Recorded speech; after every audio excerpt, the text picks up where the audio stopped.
बिस्मिल्लाहिर्रहमानिर्रहीम। अस्सलाम वालेकुम नादरीन, आप यूट्यूब चैनल देख रहे हैं, मैं इमरान खान हूँ। नादरीन, ईरानी सदर पाकिस्तान आ रहे हैं आज के दिन में और उसकी वजह से इस्लामाबाद में सिक्योरिटी के बहुत इंतजाम किए गए। बहुत सारे रास्ते बंद हैं, बहुत सारे दफातर जो हैं वो उन्हें बंद रखा जाएगा। वजह यह है कि पाकिस्तान में जब भी कोई गैर मुल्की आता है तो हमारे यहाँ पर बड़ी मुसीबत बन जाती है। सिक्योरिटी के बड़े सीरियस मसाइल हैं, दहशत गर्दी लगातार हो रही है और इस बात का ख़तरा रहता है कि कोई दहशत गर्दी का वाक़या ना हो जाए, क्योंकि बड़ी मुश्किल से किसी को मनाकर पाकिस्तान में लाया जाता है। सरमायाकारी पाकिस्तान से जा रही है। अब ईरानी सदर आ रहे हैं, मेन मकसद उनके आने का क्या है? तो दो तीन चीज़ें मैं आपके सामने रख देता हूँ, क्योंकि देखें ना, मुलाकात के लिए खाली तो उन्होंने आना नहीं है, क्योंकि अभी पाकिस्तान की जानिब से फील्ड मार्शल भी गए, वो भी जाकर मिले। शहबाज शरीफ की भी मादी में मुलाकात हुई, इसी तरह मोहसिन नकवी गए, वो भी पैगाम रसानी करके आए। तो कुछ चीज़ें जो हैं वो मिलकर ईरानी सदर को भी बतानी है। देखें, जो एपिसोड हुआ स्विट्ज़रलैंड में, उसमें पाकिस्तान को उनकी मेहनत का सिला नहीं मिला। पाकिस्तान का प्रॉब्लम ये था, या पाकिस्तान के मौजूदा रजीम का, कि फील्ड मार्शल और शहबाज शरीफ को एक तस्वीर और एक वीडियो की तलाश थी, जो उनका हक बनता था। उन्हें लगता है कि उन्होंने इतनी मेहनत की है, भाग दौड़ की है, चक्कर लगाए ममालिक के, बहुत टाइम और बहुत पैसा भी लगाया, बड़ी कोशिश की उन्होंने, और अमेरिकन की फेस सेविंग के लिए बड़ा जोर लगाया, बड़ी मेहनत की। तो उनका यह हक बनता था कि एक तस्वीर ऐसी बन जाती जिसमें वो मिडिल में खड़े हुए होते और दोनों लोग उनकी तारीफ करते, और इस तरह वो पाकिस्तान के अंदर एक नैरेटिव बनाते कि हम तो बहुत कामयाब है, हमने बड़ी शानदार डिप्लोमेसी की है, तो पाकिस्तान के लिए हमने बड़ी कुर्बानी दी है और पाकिस्तान का पूरी दुनिया में बड़ा एहतराम हो रहा है हम दो लोगों की वजह से। हालांकि इनकी जगह कोई और भी वजीर आजम होता या सदर होता, उसको ये मौका मिल जाता, क्योंकि अमेरिकन को फेस सेविंग चाहिए थी। पाकिस्तान एक अच्छी ऑप्शन के तौर पर यहाँ पे मौजूद था और फील्ड मार्शल ने अपनी वफादारी का और हमायत का यकीन भी डोनाल्ड ट्रंप को बहुत अच्छे से दिला रखा है। तो अब ईरानी सदर आ रहे हैं, वो तस्वीर जो ना बन पाई, ये एक तरह से उसकी कंपनसेशन हो जाएगी। ईरानी सदर यहाँ पे आएंगे, क्योंकि देखें इराकची वगैरह जो है, काली बाफ, वो गए हैं वहाँ पे कतर में, और जो मुज़ाकराती टीमें हैं वो मुज़ाकरात भी कर रही हैं। पीर वाले दिन एक और दौर होगा मुज़ाकरात का। अमेरिका और ईरान के बीच में अब मुज़ाकरात चलते रहेंगे। उन दोनों ममालिक ने चीज़ें तय करनी है, वो अपनी अपनी चीज़ें तय करते रहेंगे। आहिस्ता आहिस्ता बात आगे बढ़ती जाएगी। वो तस्वीर नहीं बन पाई, उसकी कुछ कंपनसेशन जो है वो इस्लामाबाद में आने के बाद ईरानी सदर करेंगे और वो पैगामात भी लेकर आएंगे। यानी ईरान के जो सुप्रीम लीडर हैं मुश्तबा खामनाई, वो इन मुज़ाकरात और एमओयू के कोई इतने बड़े हामी नहीं है, बल्कि वो इसकी मुखालफत कर रहे थे। अब उनकी जो रेड लाइन्स हैं वो पाकिस्तान को बताई जाएगी कि फलां फलां हमारी रेड लाइन है और इसके अलावा जो है हम आगे नहीं बढ़ेंगे, इन चीज़ों के साथ आगे बढ़ना मुश्किल है। और वो पहले भी उन्होंने बताई है, पाकिस्तान को और कन्वे किया जाएगा। बहरहाल ये एक अच्छा कदम है, ईरानी सदर पाकिस्तान आ रहे हैं, इससे पाकिस्तान को ये तो फायदा होगा ना कि हमने इतनी मेहनत की है, तो कम से कम ईरानी सदर आए और वो आके इस बात को रिकग्नाइज करें। डोनाल्ड ट्रंप ने जो गुज़िश्ता रात ट्वीट किए, या जो दिन गुजरा अमेरिका का, उसमें जो ट्वीट किए वो काफ़ी नरम नरम ट्वीट्स थे। डोनाल्ड ट्रंप ने पहले जिस तरह से बहुत गर्मी दिखाई अपने बयानात में, या ईरान को धमकी दी कि वो दोबारा से हमला करेगा, ईरान को बहुत बुरी तरह से मारेगा, या इस किस्म की जो चीज़ें डोनाल्ड ट्रंप ने की, वो तब तक की जब तक कि जेडी वेंस मौजूद थे स्विट्जरलैंड में। मैं कुछ कहना नहीं चाहता, लेकिन मेरा एनालिसिस ये है कि डोनाल्ड ट्रंप नहीं चाहेंगे कि कोई और इस सुलह का क्रेडिट ले, या इन मुज़ाकरात का क्रेडिट डोनाल्ड ट्रंप के अलावा किसी और को मिले। तो ईरानी वफद कल नाराज भी हो गया। उन्होंने कही, देखें डोनाल्ड ट्रंप ने बड़ी बदतमीजी वाली ट्वीट की है, इतनी सख्त बातें वो कर रहे हैं, तो हम ऐसे माहौल में एक अच्छे जेस्चर वाली तस्वीर कैसे बना सकते हैं? फिर इतना कत्लेआम हुआ, उसके बाद हम आपके साथ मुस्कुराते चेहरों के साथ इकट्ठे तस्वीर नहीं बना सकते, बैठ के मामला को हल करते हैं, वो ज़्यादा इंपॉर्टेंट है। फिर जो इसराइल लगातार लबनान के ऊपर अटैक कर रहा है, वो भी ईरानियों की रेड लाइन है, और वो अब पाकिस्तान को भी बताई गई और उन्होंने अमेरिकन को भी इसके बारे में बताया। तो डोनाल्ड ट्रंप को ये सूट करता है कि अमेरिका की कोई और टीम डोनाल्ड ट्रंप के अलावा ईरानी सदर के साथ या उनके बड़ों के साथ ना बैठे फ्यूचर में, क्योंकि देखें डोनाल्ड ट्रंप इस ख्वाहिश का इजहार भी कर चुके हैं कि वो ये चाहेंगे कि उनकी मुलाकात मुश्तबा खामनाई के साथ हो। ये डोनाल्ड ट्रंप अपने मुंह से कह चुके हैं। वो ईरान के सदर से भी मिलना चाहते हैं। ये डोनाल्ड ट्रंप बातें खुद कर चुके हैं कि वो ईरानी क़यादत के साथ बैठने को तैयार हैं। तो ये जब लड़ाई का सारा क्रेडिट या उसका मलबा डोनाल्ड ट्रंप पे पड़ रहा है, तो मुज़ाकरात और सुलह के मामलात का क्रेडिट डोनाल्ड ट्रंप किसी और को कैसे लेने दे सकते हैं, ये बात आपने अपने जहन में रखनी है। फिर वो बहुत बड़े सियासतदान हैं, उनके पीछे बहुत सारे लोग काम करते हैं, बहुत सारे दिमाग काम करते हैं। तो डोनाल्ड ट्रंप ने सख्त ट्वीट दिए, उसके बाद ईरानियों ने कोई ऐसी तस्वीर या वीडियो नहीं बनाई जो पाकिस्तानी भी चाह रहे थे बन जाए और अमेरिकन को भी चाहिए थी। खासतौर पे जेडी वेंस को एक कामयाबी के तौर पे इसको देख सकते थे, लेकिन वो नहीं हुआ। फिर अब डोनाल्ड ट्रंप ने, वो दिन गुजर गया, जेडी वेंस वहां से निकल गए, पाकिस्तानी जो है वो पाकिस्तान में आ गए। तो फिर डोनाल्ड ट्रंप ने नरम नरम ट्वीट किए सारा दिन, वो हम देखते रहे। अब डोनाल्ड ट्रंप कह रहे हैं जी आपने हुर्मुज़ खुली है, ये बड़ी अच्छी बात है, मैकेनिज्म बना रहे हैं।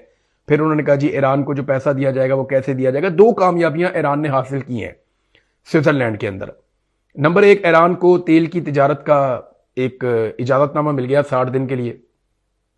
ईरान तेल सप्लाई कर सकता है, शुमाली कोरिया को नहीं कर सकेगा, क्यूबा को नहीं कर सकेगा कि इनके साथ अमेरिका का पंगा प्रॉब्लम है। बाकी ईरान सारी दुनिया को तेल सप्लाई कर सकता है। तो ये ईरान को एक बड़ी कामयाबी मिली। पाकिस्तान के लिए भी अच्छी बात है कि पाकिस्तान को सस्ता तेल मैसर आ जाएगा। और पाकिस्तान को तो वैसे मेरे ख्याल में ईरान को चाहिए कि सस्ते नर्क के ऊपर तेल फराहम करे और पाकिस्तान को एक अलग ऑफर करे जो वो पूरी दुनिया को नहीं कर रहा। यानी दुनिया को अगर ईरान तेल दे रहा है $100 का फर्ज करें, तो पाकिस्तान को $60-70 का देना चाहिए। एक अच्छी ऑफर पाकिस्तान को मिलनी चाहिए ईरान की जानिब से। मैं ये तवक्को करता हूं ताकि पाकिस्तानी कौम को फायदा हो। देखें, ये रिजीम तो चोरी डकैती के साथ आया हुआ है, जाली लोग हैं, ये आज हुक्मरान है कल नहीं होंगे। ईरान भी यहीं पे रहेगा, पाकिस्तान भी यहीं पे रहेगा और दोनों ममालिक आपस में हमसाए बन के रहेंगे। तो अच्छे ताल्लुकात होने चाहिए और दोनों ममालिक की आवाम का फायदा होना चाहिए। बहरहाल ये चीजें भी आगे बढ़ेंगी। एक तो उन्होंने ये किया, दूसरा उनका $12 अरब ये काली बाफ के मुताबिक उसका मैकेनिज्म तैयार हो गया है कि पहले मरहले में जो $12 अरब है ईरान का, वो उन्हें मिल जाएगा। तो ये एक बहुत बड़ी कामयाबी है, $12 अरब अगर उन्हें मिल जाता है तो। और इससे ईरान के इंफ्रास्ट्रक्चर को दुरुस्त करने में उनको बहुत मदद मिलेगी। नादरीन, आज फिर मंगल का दिन है और आज इमरान खान की मुलाकात ना करवाने का दिन है। इमरान खान की फैमिली, उनकी बहनें दोबारा पहुंचेंगे, वर्कर्स भी जाएंगे। बड़ी तादाद में तो नहीं जाते, यानी उनकी बहनें कहती हैं 10,000 लोग आने चाहिए कम से कम। 10,000 का फिगर कुछ है ही नहीं पाकिस्तान तहरीके इंसाफ के सामने, कोई मसला ही नहीं होना चाहिए। इतनी बड़ी पॉलिटिकल पार्टी है, लेकिन 10,000 लोग ले जाने के लिए लीडरशिप को संजीदा होना पड़ेगा, वो नहीं लेकर आते और उनको मना भी किया जाता है और वो जोर भी नहीं लगाते। उनका मेरे ख्याल में जोर इस बात पे है कि किसी तरह इमरान खान की कोई डील हो जाए, कोई बात ऐसी बन जाए जिसमें इमरान खान साहब जो है वो जेल से बाहर आ जाएं या कोई मुलाकातें वगैरह खुल जाए। बजट के ऊपर भी उन्होंने कोशिश किया ब्लैकमेल करने का कि बजट के जरिए से दबाव डाल दें कुछ, वो भी बात नहीं बनी तो बजट भी पास हो गया। अब वो कटौती के मामले को लेकर बैठे कि आप मुलाकात करवाएंगे तो हम करेंगे। तो आज ये मुलाकात ना करवाने का दिन है। नॉर्मली तो यही होता है मंगल को। देखते हैं कि आज के दिन में डेवलपमेंट्स क्या होती हैं। पाकिस्तान तहरीके इंसाफ के वर्कर्स पहुंचते हैं या नहीं पहुंचते, हम आपको रिपोर्ट करेंगे शाम के वीलॉग में। एक और इसके अंदर खबर है मेरे पास, वो ये कि पाकिस्तान तहरीके इंसाफ के साथ ना बैकडोर चैनल कुछ राब्ते हुए हैं और इसको ना बहुत सारे सोर्सेज कंफर्म कर रहे हैं। मोहसिन नकवी के जरिए से बातचीत होती है, सुहेल अफरीदी के साथ बातचीत। ये तो मुमकिन नहीं है ना कि सुहेल अफरीदी मोहसिन नकवी से मिले और इमरान खान की बात ना करे, मुमकिन ही नहीं है। या मोहसिन नकवी बात ना करे, ये हो ही नहीं सकता। पीटीआई के लोग जब भी हुकूमत से या एस्टेब्लिशमेंट से किसी से भी बात करेंगे या उनके नुमाइंदों से बात करेंगे तो वो इमरान खान की बात करेंगे ही करेंगे। ये मुमकिन नहीं है कि इमरान खान की बात ना हो, वो तो दिन रात होती है। पाकिस्तान का कोई टॉक शो भी मुकम्मल नहीं होता इमरान खान की बात के बगैर। तो अब मामला यह है कि पाकिस्तान तहरीके इंसाफ के साथ जो एक वादा किया गया था वो ये था कि जल्द इमरान खान साहब से मुलाकात करवा दी जाएगी।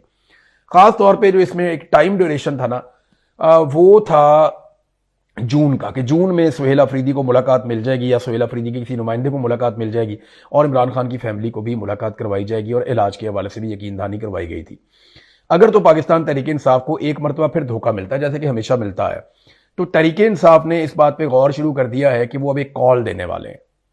अगर इमरान खान साहब से मुलाकात नहीं करवाई जाती तो तहरीके इंसाफ जुलाई में एक कॉल दे सकती है, जुलाई के शुरू में 8 अगस्त 2026 के हवाले से, कि इमरान खान साहब की कैद को 3 साल मुकम्मल हो जाएंगे और 8 अगस्त को करना क्या है इसके ऊपर मुशावरत हो रही है। अब जो मेरे पास इंफॉर्मेशन है वो ये है कि सुहेल अफरीदी को एक बड़ा एहतजाज लीड करना पड़ेगा और ये मुल्क गिर एहतजाज होगा। हो सकता है कि कोई लॉन्ग मार्च अनाउंस किया जाए कि पूरे मुल्क से लोग जो है वो अडियाला की तरफ आएंगे या इस्लामाबाद आएंगे, या हो सकता है पूरे मुल्क के अंदर शटर डाउन कॉल या कोई बहुत बड़ा एहतजाज अनाउंस किया जाए और वो लिंगर ऑन किया जाए, मुल्क भर में धरने दिए जाएं या स्ट्रीट मूवमेंट का आगाज किया जाए, कुछ भी किया जाए। पीटीआई को ये बात समझ आ रही है कि अगर जून में उनको दोबारा धोखा दिया जाता है तो फिर उनके पास ऑप्शन कोई नहीं। और ऐसे में देखें सुहेल अफरीदी की हुकूमत भी गिर सकती है। ये नहीं है कि सुहेल अफरीदी की हुकूमत कायम रहेगी अगर वो एहतजाज की पॉलिसी में जाएंगे। बहुत मुमकिन है कि इमरजेंसी लगा दी जाए, उनकी हुकूमत गिरा दी जाए, लेकिन उसका उनको अल्टीमेटली फायदा ही होगा। तहरीके इंसाफ जो है वो उसको पॉलिटिकली इसका फायदा होगा। ये हमेशा फस्तायत रहती नहीं है, ये डिक्टेटर्स हमेशा बैठे नहीं रहते, एक दिन चले जाते हैं और जिन लोगों को ये ज्यादा मारते हैं, जितना ज्यादा मारते हैं उतना ज्यादा वो लोग ताकत के साथ वापस आते हैं और आने वाली मिलिट्री एस्टेब्लिशमेंट को भुगतना पड़ता है। यानी आज जो अफसरान बेचारे मेजर जनरल या ब्रिगेडियर हैं वो कल भुगत रहे होंगे जो कुछ आज के सीनियर अफसरान कर रहे हैं, तो उन्हें कल भुगतना पड़ेगा, इन चीजों का सामना करना पड़ेगा। तो 5 अगस्त के हवाले से पाकिस्तान तहरीक इंसाफ कोई बड़ी अनाउंसमेंट करने की तैयारी कर रही है। आइंदा चंद दिनों में आपको पता चल जाएगा कि वो अनाउंसमेंट किस नौयत की होगी। एजाज चौधरी साहब जिन्हें एक मरतबा फिर सजा सुनाई गई है, 250 साल से ऊपर सजा हो गई एजाज चौधरी साहब को, अंदाजा करें आप। एक सेनेटर के तौर पे उनको पकड़ा गया था, एक मरतबा भी प्रोटेक्शन ऑर्डर पे अमल दरामद करके उनको सेनेट में नहीं लाया गया, बार बार उनके प्रोटेक्शन ऑर्डर जारी किए गए, फिर उनकी सीट के ऊपर राणा सनाउल्लाह साहब को बाद में सेनेटर बना दिया गया। ये हम सब ने होते हुए देखा। तो अब मामला यह है कि वो एक मरतबा फिर बीमार होकर अस्पताल चले गए। एजाज चौधरी बड़े लंबे अरसे से बीमार चल रहे हैं, लेकिन वो माफी मांगने के लिए तैयार नहीं है। एजाज चौधरी ना ही माफी मांगने के लिए तैयार है और ना ही वो इमरान खान का साथ छोड़ने के लिए तैयार है।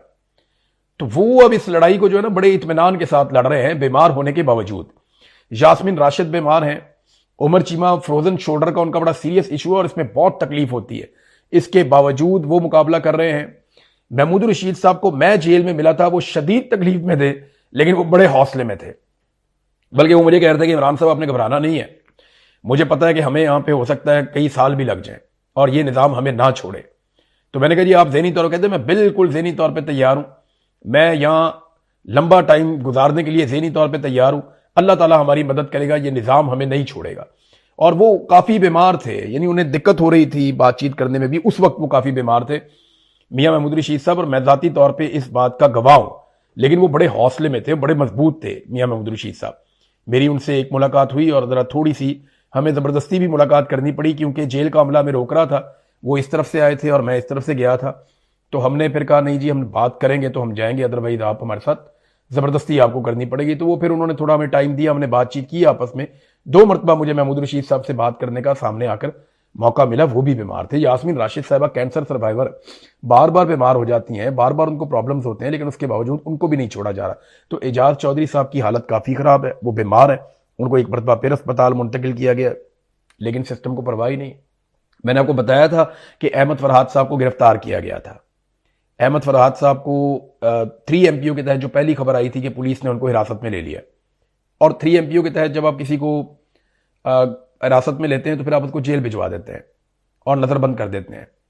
लेकिन अहमद फरहाद साहब का जेल में भी पता नहीं चला। हमारे कुछ सहाफ़ी दोस्त हैं, उन्होंने इंक्वायरी की, मैं डायरेक्टली क्योंकि वहां पे हमारे राब्ते नहीं हो पा रहे आज़ाद कश्मीर में, तो जो मेरे जर्नलिस्ट दोस्त हैं जो ढूंढ रहे थे अहमद फरहाद को, उन्होंने काफ़ी इंक्वायरी की, कई थानों में पता किया, बहुत सारी जगहों पे बंदे भिजवाए, लेकिन उनका पता नहीं चला। जो पुलिस के अंदर सोर्सेज हैं उनसे बात की तो उन्होंने कहा जी हमने पकड़ा ज़रूर था पुलिस ने, लेकिन अब हमारे पास नहीं है। फिर जेलों से पता करवाया तो 3 डिफरेंट जेलों से जो इन्फॉर्मेशन आई है अभी तक वो ये है कि अहमद फरहाद साहब वहां पे मौजूद नहीं है।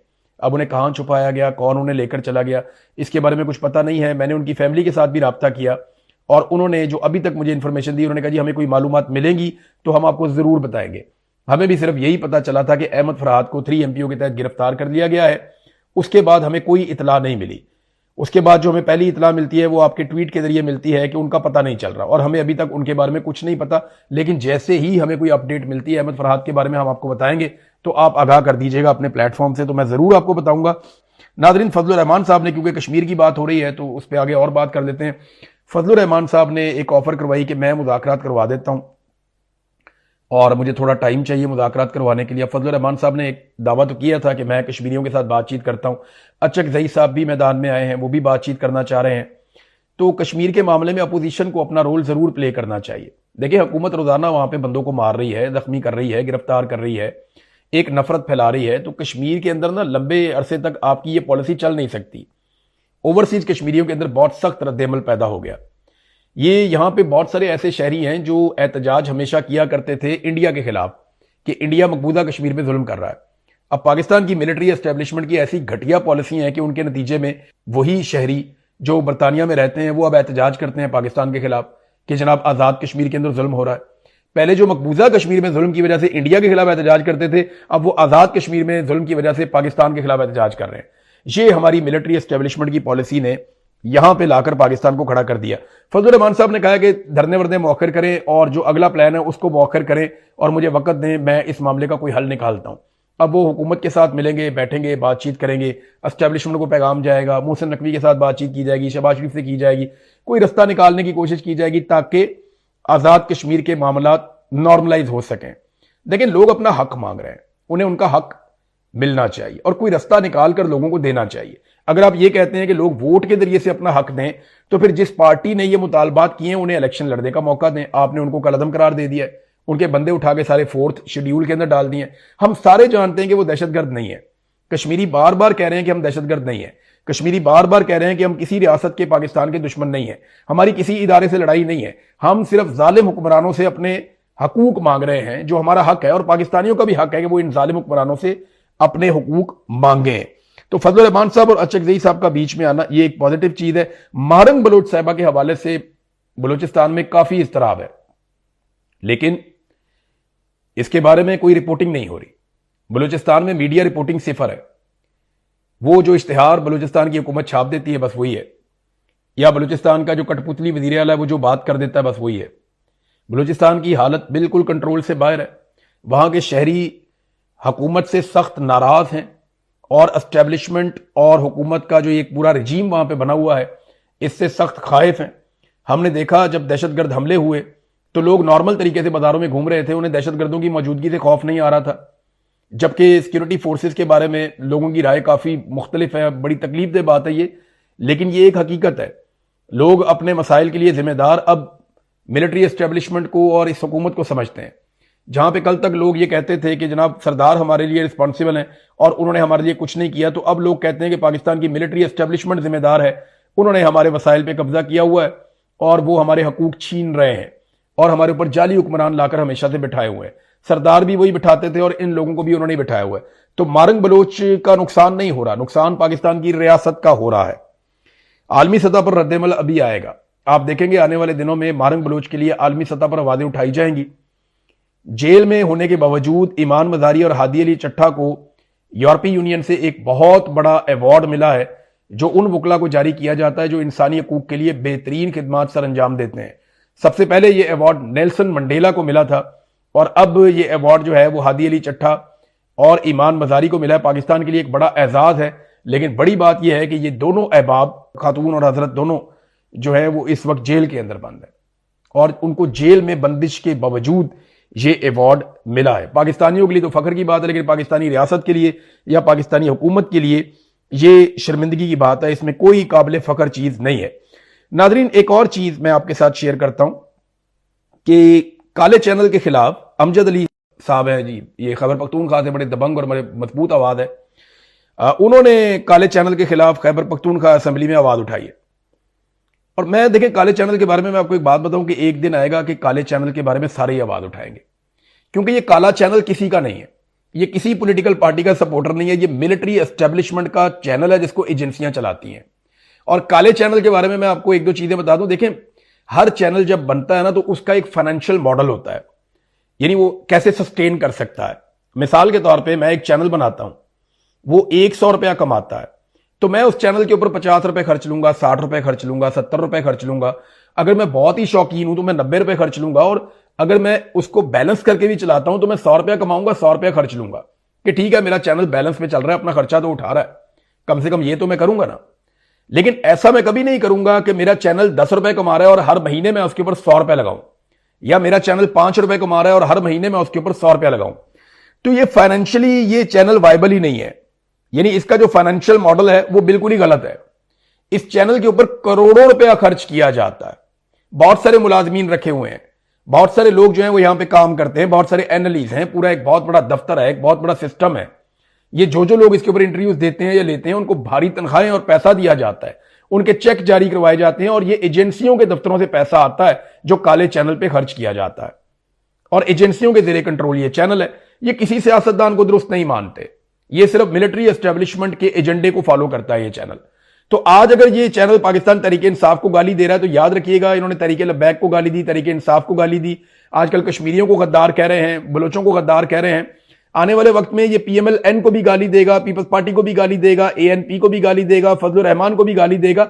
ये हर एक को टारगेट करेगा। जो मिलिट्री एस्टेब्लिशमेंट के मफाद के खिलाफ जाएगा, काला चैनल उस पर हमला करेगा। और याद रखिएगा, एक दिन सारी पॉलिटिकल पार्टी इस काले चैनल के खिलाफ हो जाएंगी। ये चल ही नहीं सकता, इसका मॉडल ही नहीं है सस्टेनेबल। यानी ये करोड़ों रुपया इसके ऊपर लगाया जा रहा है, पैसा आ कहां से रहा है? हम सोशल मीडिया पे काम नहीं करते, हमें नहीं पता डिजिटल प्लेटफॉर्म ये कितने पैसे कमा रहा है। ये डिजिटल प्लेटफॉर्म जितना पैसा लगा रहा है ना, उसका 5 से 10% भी नहीं कमा रहा। ये मेरी अपनी राय है। ये काला चैनल और इस तरह के और बहुत सारे छोटे मोटे इन्होंने बनाए हुए हैं।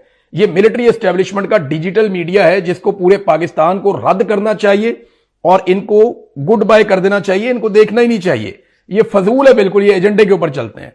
तो नाज़रीन, अब तक के लिए इतना ही। अपना ख्याल रखिएगा, अपने चैनल का भी। अल्लाह हाफिज।